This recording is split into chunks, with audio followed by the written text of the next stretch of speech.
Sasama kita dyan kang.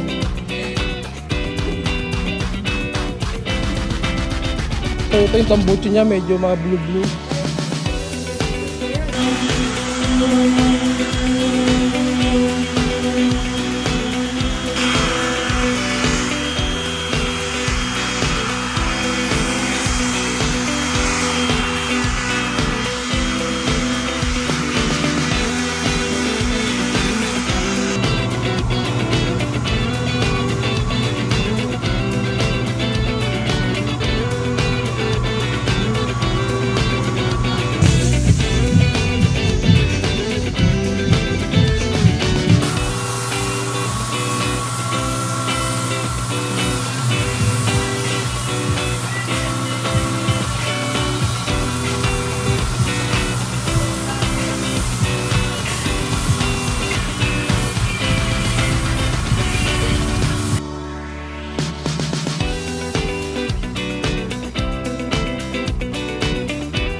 So guys, tapos na tayo.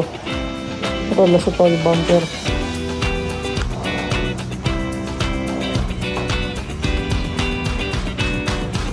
Yan, so guys, tapos na natin itong Toyota big body natin na GLI. Yan, bali, bapingin na lang to. Liliyain ulit. Bapingin niya. Kakatapos ko lang halos ngayon lang. Ilang araw lang to, gawa nandito lang ito sa bumper. Yan.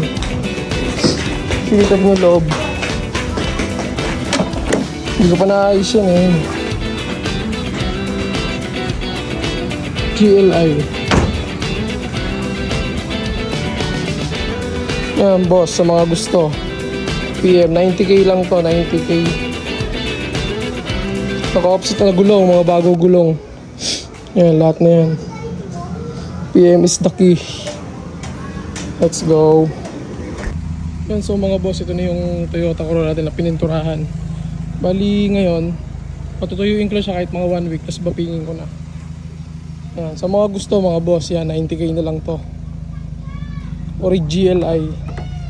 Yan. Bali ang issue na lang na to mga boss, aircon. Kasi yung mismong pulley ng compressor niya. Pero meron na ako dito binili na compressor sa buo. So yung mga kabin nito, pakabit niya lang. Yan, makinis naman yan. Kahit wala pang bapping. Yan, sa mga gusto mga boss. 90k. Naka ano siya, straight pipe.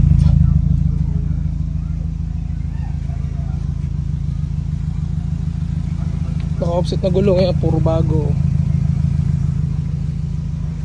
Bali bapping na lang to, tas aircon. Yan, sa mga gusto mga boss, PM nyo lang ako. Yan yung plaka. So yun. Thank you mga boss sa mga nanood. Yan. Bye bye. Napakaangas, pag yung walang bangas, detalyado at hindi kita na matigas. Pag nasilayan talagang mamamangla, di lang to ka malalagay pag lumabas sa siwa niya.